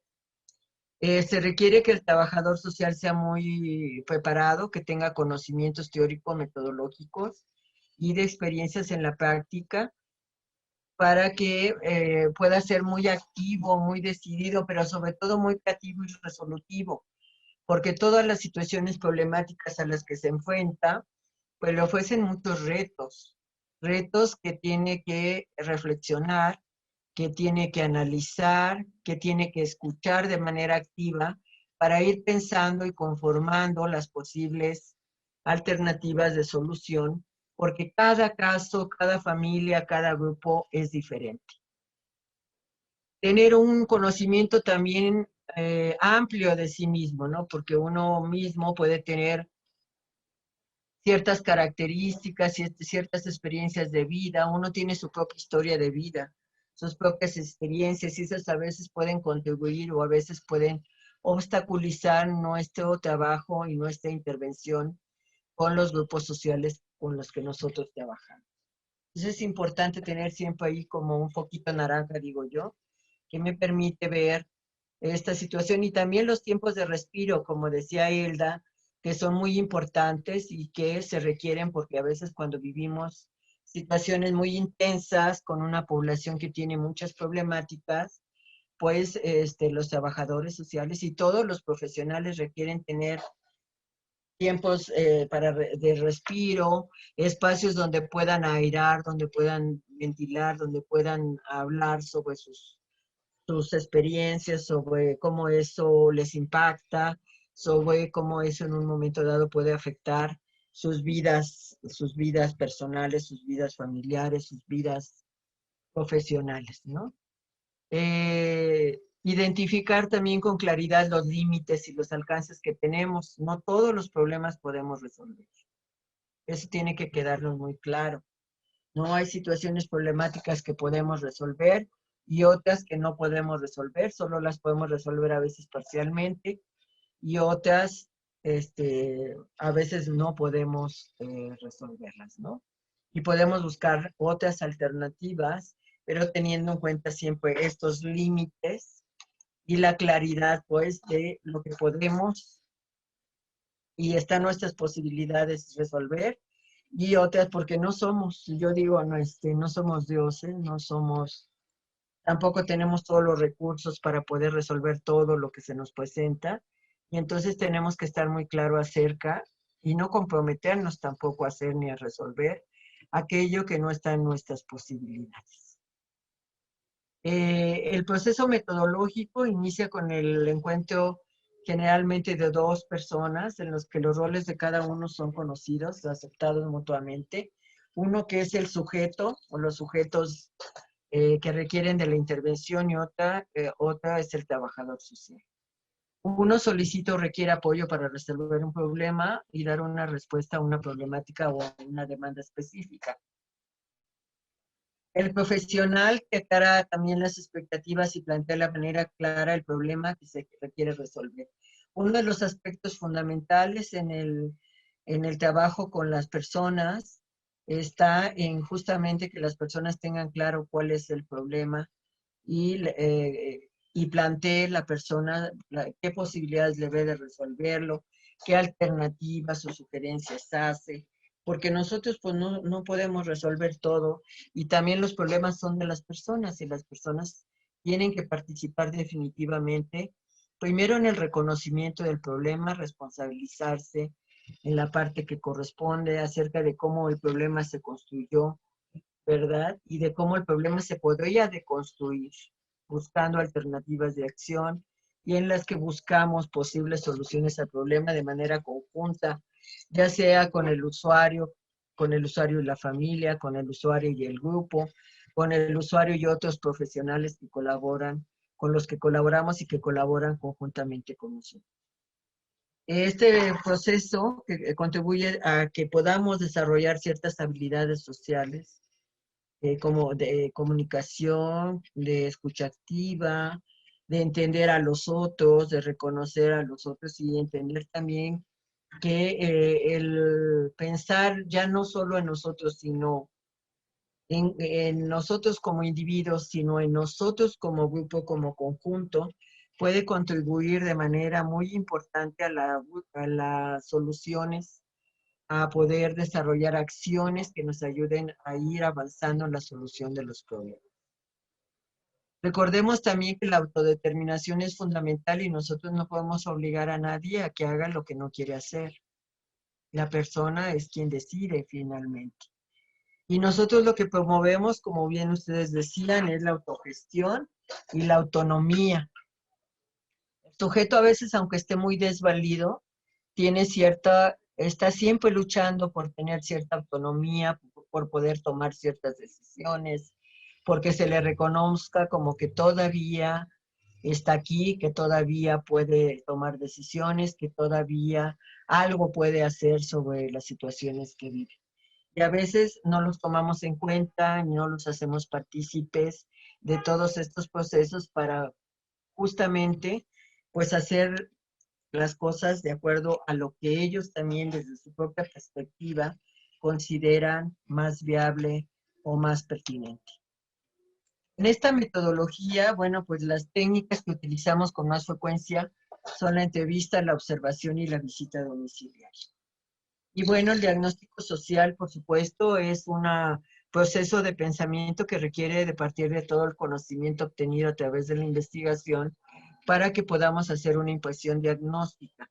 Y para este diagnóstico social necesitamos recurrir y saber hacer un análisis, una interpretación y una síntesis a partir de los conocimientos teóricos que, como en este caso rápidamente vimos, que es todo el enfoque sistémico de lo que es la familia y de los diferentes aspectos, tanto estructurales como funcionales y de evolución que tienen los grupos familiares. Y que, bueno, en caso de que no haya familia, pues los grupos que de alguna manera hacen esta función.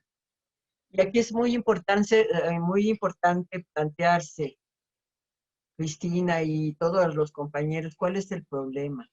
¿Qué factores sociales influyen? Afectivos, económicos, culturales, contribuyen a él. Porque yo puedo aportarle conocimientos a los otros profesionales también de lo que yo investigué.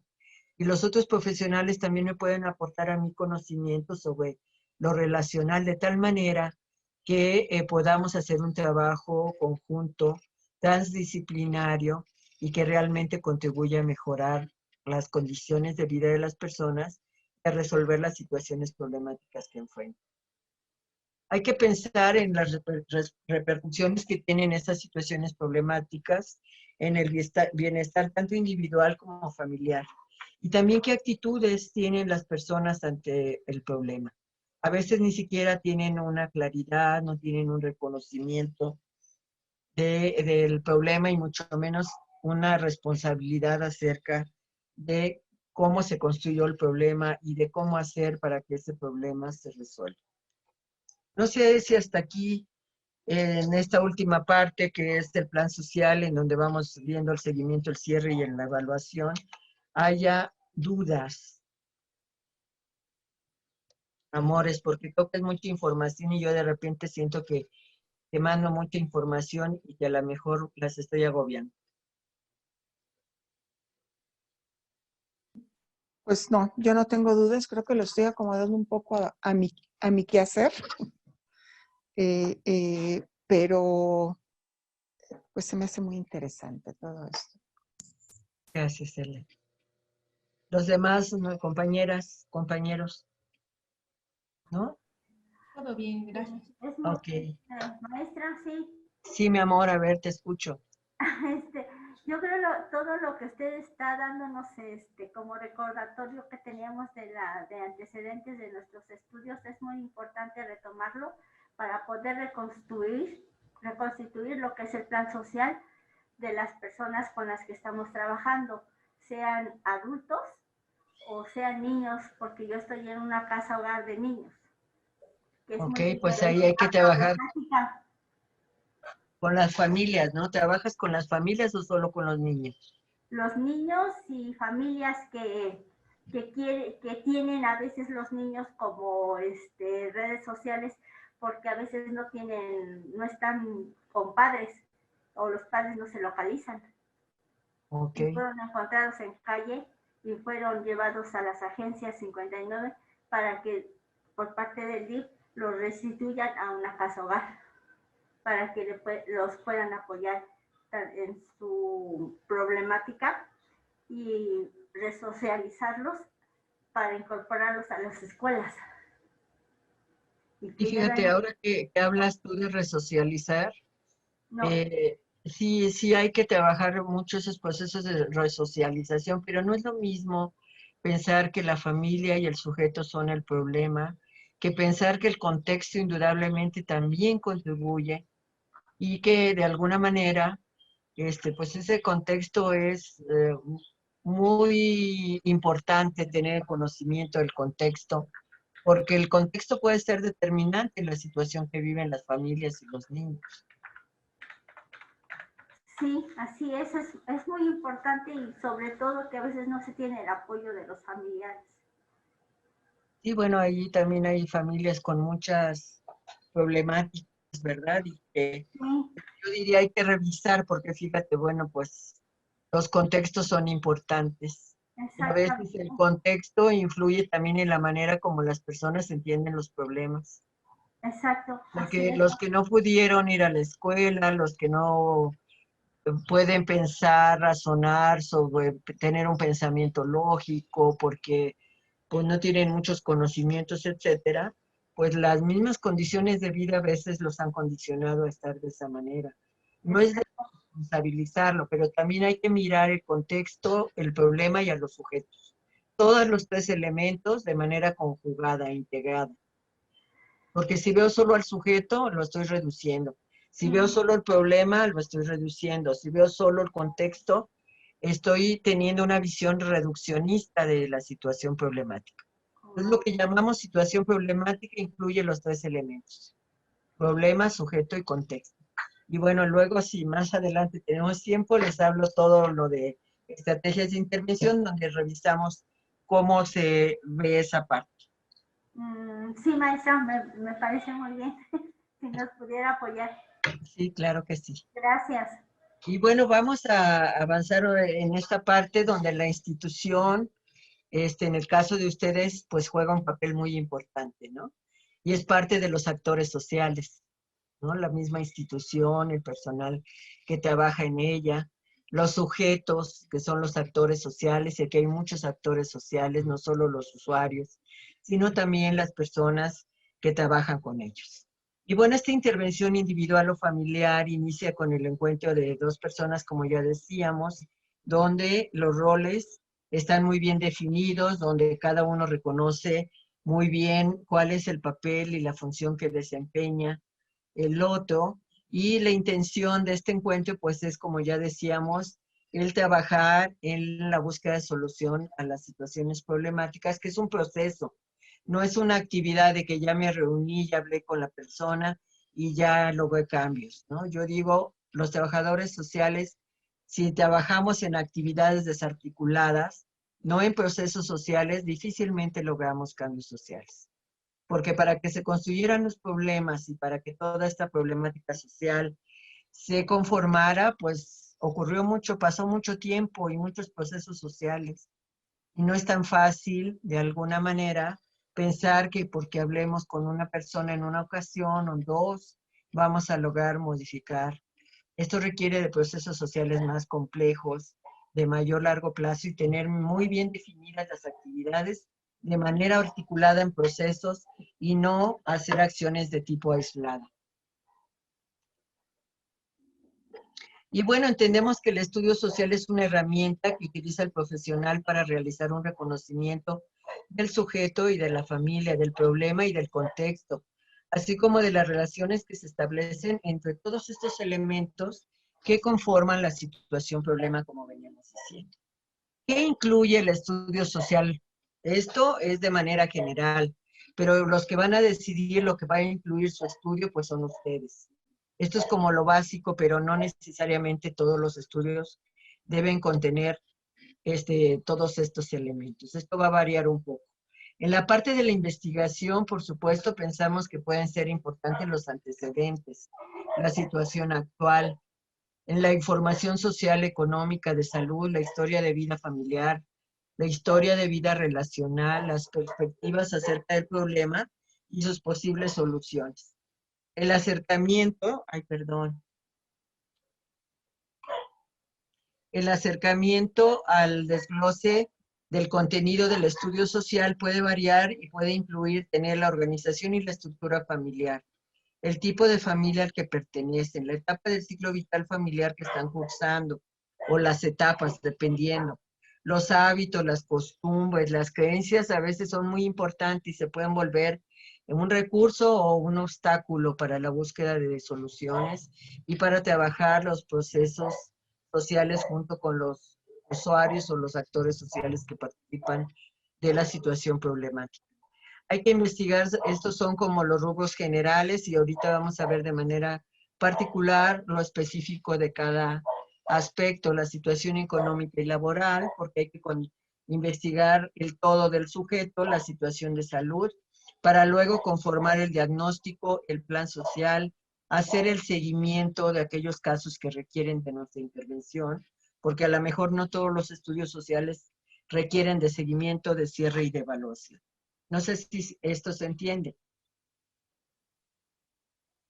Sí, está correcto. Muchas gracias. Gracias a ustedes.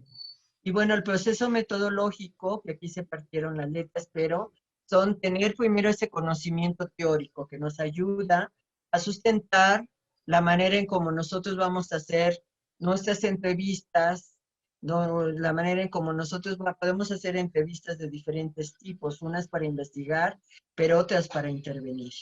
Y entonces es muy importante tener bien definida la metodología y también definida la orientación que vamos a dar al proceso de la intervención. Y recordemos de manera muy breve, porque yo sé que ustedes lo saben, que la entrevista es una conversación cara a cara que tiene un propósito deliberado, una intención, que es aceptado mutuamente por los participantes de la entrevista, y que las entrevistas generalmente pues se pueden hacer de una manera estructurada o semiestructurada a través de elaborar una guía de entrevista o estudio social, ¿no? Yo puedo hacer una guía de entrevista con diferentes propósitos.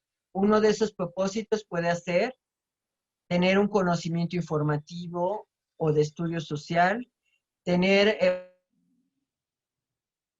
una entrevista para hacer el diagnóstico y para tomar decisiones, y hacer entrevistas también para la intervención social. ¿Cuáles son las fases de la entrevista? Ustedes las conocen muy bien. Son la inicial, la intermedia y el cierre, o como también se le llama, la inicial, desarrollo y cierre. Y tienen como propósito justamente primero poder hablar con el entrevistado, pues sentarse, hablarle de cuál es el objetivo de la entrevista, de cuál es el tiempo aproximado de la misma, trabajar en el desarrollo, las preguntas, las respuestas, y aquí hay una gran multiplicidad de técnicas de comunicación que ustedes pueden utilizar, como las preguntas, la connotación positiva, las reflexiones, la retroalimentación, pero todas estas no las podremos ver en esta sesión porque no nos va a dar tiempo, pero esperemos que en una ocasión próxima podamos revisar todo lo que refiere a la entrevista y a las técnicas de comunicación. ¿Cuál es la intención principal de la entrevista? Pues además de tener para el diagnóstico y la toma de decisiones y la intervención social, apoyar la reflexión y la expresión del problema. Construir una relación con el entrevistado, porque no vamos a pensar que de la noche a la mañana el entrevistado ya confía en nosotros y nos va a dar toda la información que nosotros le solicitemos. Tenemos que establecer una relación y lograr la confianza del entrevistado para que podamos ir trabajando en los diferentes momentos del proceso de intervención. Orientarlo, enfocar y clarificar su problema, promover su participación activa en la propuesta de soluciones y construir junto con ellos las alternativas de solución.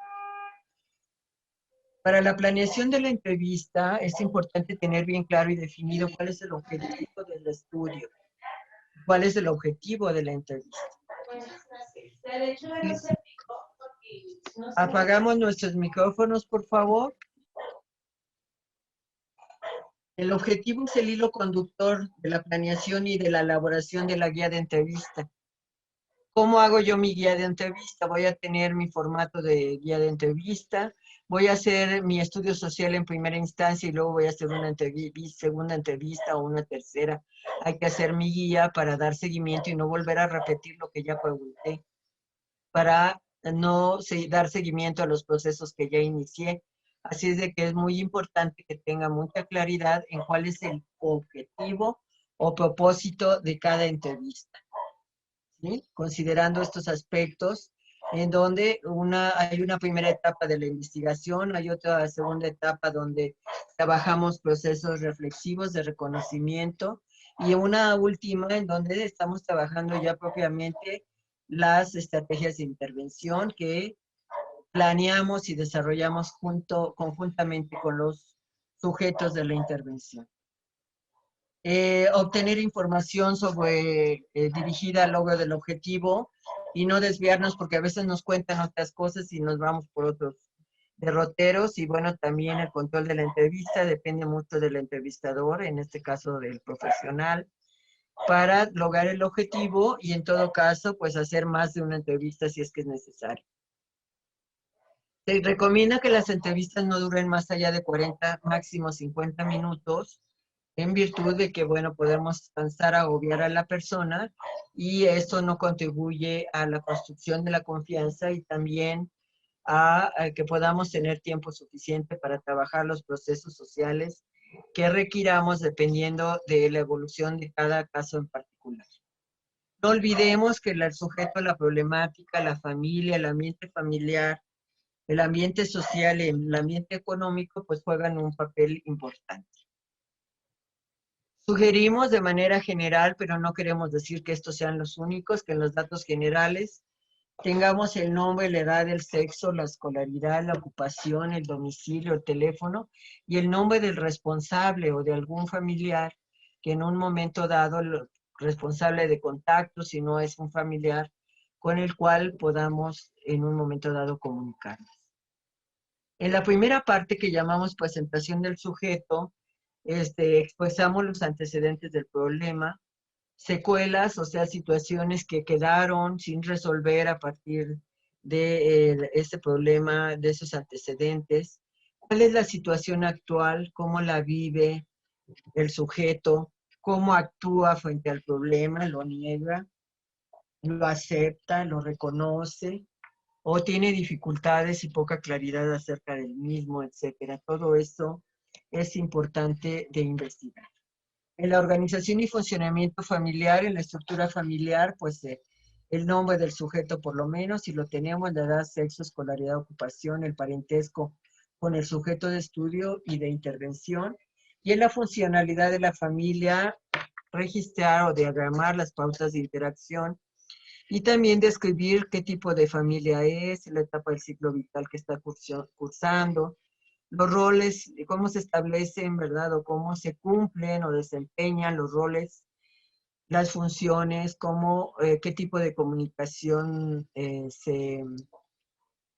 con mayor frecuencia se expresa en la relación familiar, ya sea una interacción simétrica o sea basada en la igualdad o una interacción complementaria que se basa en posiciones diferentes, ¿no?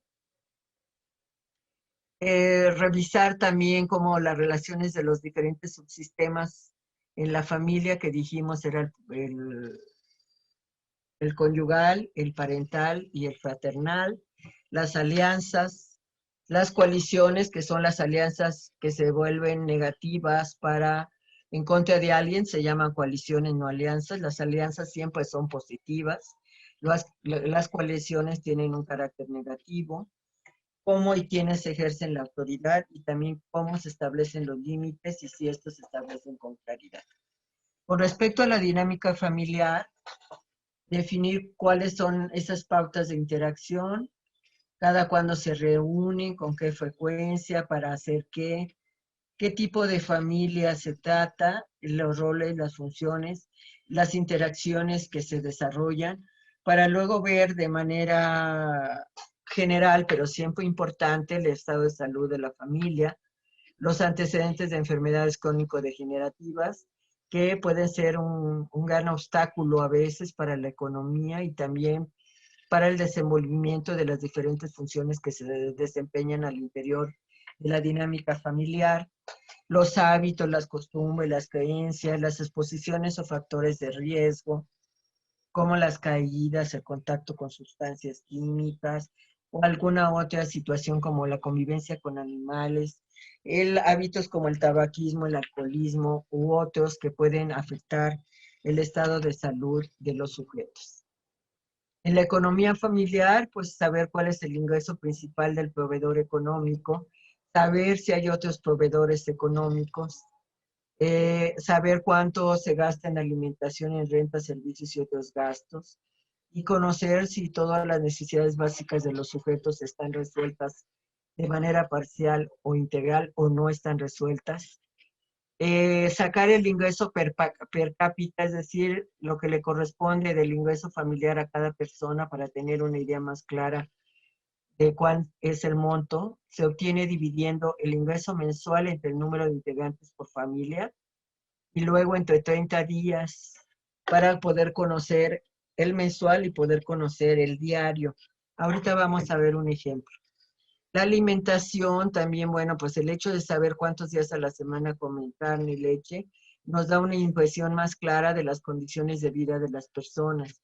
Saber si incluyen proteínas, si incluyen carbohidratos, vitaminas y el número de ingestas por día. A veces es importante dependiendo del propósito del estudio, por eso les insisto, no todos los estudios son iguales. A nosotros, como estábamos en el sector salud, pues toda la parte de la alimentación y los riesgos, las exposiciones de riesgo, pues eran muy importantes también. pero las personas a veces inclusive por costumbre solamente hacen 2 ingestas al día o por problemas económicos a veces hacen una sola ingesta al día. Y bueno, eso nos da mucha claridad acerca de cuál es la calidad de vida que tienen los sujetos en cuanto a las condiciones económicas y de alimentación. En la vivienda, pues es importante saber la zona de ubicación. Esta clasificación es una clasificación más o menos estandarizada, pero puede haber otras, urbana, suburbana o rural. Si el material de construcción es de mampostería mixto, mampostería mixto quiere decir, por ejemplo, las paredes de cemento y los techos de lámina de plástico, de láminas de asbesto, de otros materiales. Puede ser también de materiales de desecho u otros tipos como cartones, plásticos, etc. El tipo de vivienda puede ser popular, de clase media, residencial, de protección o de asistencia social, como son algunas de las viviendas en las que residen sus usuarios. El tipo de tenencia que es propia, rentada, prestada, de crédito o de un asentamiento irregular. La infraestructura que tiene que ver con todos los servicios que se tienen cerca de la vivienda, como si hay pavimentación, drenaje, agua potable, luz, teléfono, iluminación y ventilación, lo que nos habla de la precariedad de las condiciones en las que la gente puede vivir, el número de cuartos o habitaciones, el número de dormitorios y el número de personas por cada dormitorio que habitan en esa vivienda y con esa familia. Y vamos a la parte del diagnóstico, porque veo que casi se me hace tarde ya. 5:21. ¿Qué les parece si lo vamos a dejar aquí o qué hacemos?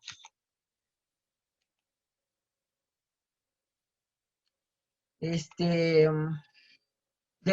enseño solo muy rápidamente para agotar los minutos que nos faltan y vemos lo del diagnóstico antes. Y aquí les presento un familiograma que se trata de una mujer, Rita, que es la sujeto de estudio. Rita cursó la primaria, lava ropa ajena, su diagnóstico es cáncer pulmonar y fue paciente nuestra en el Instituto Nacional de Enfermedades Respiratorias. Rita procuró con Raúl, con instrucción secundaria y de ocupación chofer, 3 hijos, pero desde hace 9 años están separados. Los hijos son Ramón, que es el mayor. Perdón, ahí hay un error. En lugar de círculo tiene que ser un cuadrado. ¿Ya vieron? ¿Que hay un error? Sí. Y ahí hay un error, lo corrijo, perdón. No me di cuenta. Ramón tiene que ser un cuadrado porque es un varón de instrucción secundaria. Luego viene María, que está también en la secundaria. Y luego Pedro, que además de estudiar en la primaria, también tiene asma. Por eso le pusimos esas líneas laterales transversales, porque es un paciente que detectamos a la hora de hacer el estudio social. No estaba identificado que él también poseía una enfermedad. Pusimos a los padres de Rita porque pensamos que podían ser un recurso importante para Rita, dada su condición del cáncer. Flora, de tercero de primaria, comerciante ambulante, y Ricardo, de 5º año de primaria, jubilado. Tuvieron además 4 hijos más, ahí está el rombo, y como no sabemos quiénes son, pusimos solamente lo que sabemos, que son 3 femeninos y un masculino. La etapa del ciclo vital familiar que cursan es adolescencia de los hijos. Y bueno, ya después vamos a hablar un poco del diagnóstico social, cómo se construyó este estudio, y del mapa de redes de Rita, que les enseñaremos cómo elaborarlo.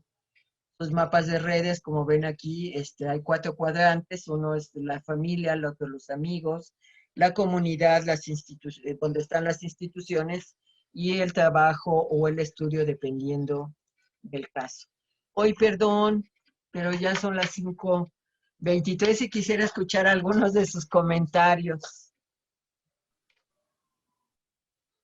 Se me va el Muchas tiempo. gracias, súper interesante. Yo creo que falta más tiempo. Debería de ser en 2 sesiones porque es mucha información y muy interesante porque son las raíces de cada familia, de la sociedad, de las instituciones. Y sí, la felicito. muy enriquecedor todo lo que nos ha proporcionado hasta hoy. Muchísimas gracias. Otros comentarios, sugerencias. Fíjense que la próxima sesión quiero que hagamos un ejercicio. ¿Se acuerdan que les había pedido que trajeran si tenían algún caso para que pudieran hacer su familiograma o mapa de redes? Ahora, si no tienen caso, podríamos hacer el propio, el de ustedes, de sus familias o de su familia de origen o de su familia nuclear, dependiendo, no sé. Pero sí me gustaría que fuéramos a salitas y trabajáramos un poquito y luego nos presentaran en una breve diapositiva. En equipo, si quieren, podríamos hacerlo, para que no se sientan solas y agobiadas. Tal vez podamos formar pequeños equipos y pudieran elegir algún caso o alguna situación de alguna de ustedes para poder hacer un diagrama, un familiograma y un mapa de redes. ¿Cómo ven esa posibilidad? A mí me agrada. Porque ya mucho rollo teórico y metodológico, pero yo quisiera que pudiéramos hacer un poquito de la experiencia de poder hacer la gráfica y tratar de poner en el familiograma un poquito del diagnóstico. ¿Cómo ven? Sí, sí, estaría bien. Vale. Pues entonces nos vamos a ver la próxima clase. Vamos a trabajar bien poquitito en lo que falta del caso para que vean el ejemplo y de cómo se construyó el plan, tomando en cuenta todos estos elementos que hemos visto de la teoría sistémica, cómo se hizo el diagnóstico, cómo se hizo el plan y cómo se trabajó el seguimiento de este caso. Perfecto. Estaría muy bien, maestra, así lo ponemos en práctica. Bueno, pues vayan pensando y si no les parece bien haremos equipitos de 4 personas. Ahora estamos 25, pero podemos hacer equipos de 4 personas y Jorge nos ayuda para que podamos ir a salas y o quieren que yo les traiga casos. Tengo como 4 casos por ahí, pero ¿qué prefieren ustedes? Yo quisiera que fueran de casos de ustedes, para que habláramos de cosas concretas y de situaciones que les interesan a ustedes en sus instituciones. Sí, incluso a mí, bueno, yo sugeriría también, ya que nosotras, por ejemplo, de Fundación de Obras Sociales de San Vicente, estamos 3 personas participando, si pudiéramos reunirnos en un equipo para que tengamos más claro sobre nuestro caso. Ah, pues muy interesante, muy bien. Claro que sí. Ustedes me dicen y podemos organizar los equipos que ustedes elijan a qué grupo ir. Gracias, Katy. Claro que sí. Yo voy a subirle, ahorita le voy a preguntar a Jorge. Creo que Jorge es el que nos está apoyando, ¿verdad? Sí, así es, aquí estoy. Para que le pueda mandar en PDF la presentación el día viernes y me pueda hacer favor de compartirla con todos los compañeros. Creo que sí. Recordando, la última sesión es mañana. Sí, mañana. Sí, mañana. Sí, con gusto, en cuanto tengamos la presentación de parte de la maestra, se las enviamos a los correos electrónicos con los cuales se registraron. Muy bien. Okay, muchas gracias. Y con relación a los grupos, la plataforma sí permite habilitar el número de grupos que ustedes deseen. Y yo puedo visitarlos en cada equipo, ¿verdad? Así es, usted me indicaría en qué momento. Pues yo quiero circular por todos los grupos para poderlos apoyar en lo que están haciendo. Gracias. Sí. ¿Ok? Bueno, pues vamos a trabajar bien poquito en la parte teórica, yo creo que 30 minutos. El resto del tiempo lo vamos a trabajar 1 hora para construir su familiograma. Vamos a tratar de que sea un familiograma no muy complejo para que podamos exponerlo y su mapa de redes. Si ustedes no tienen los últimos 30 minutos para exponer sus productos. ¿Vale? Ok. Muchas gracias. Un abrazo a todos y a todas. Gracias. Gracias, igualmente.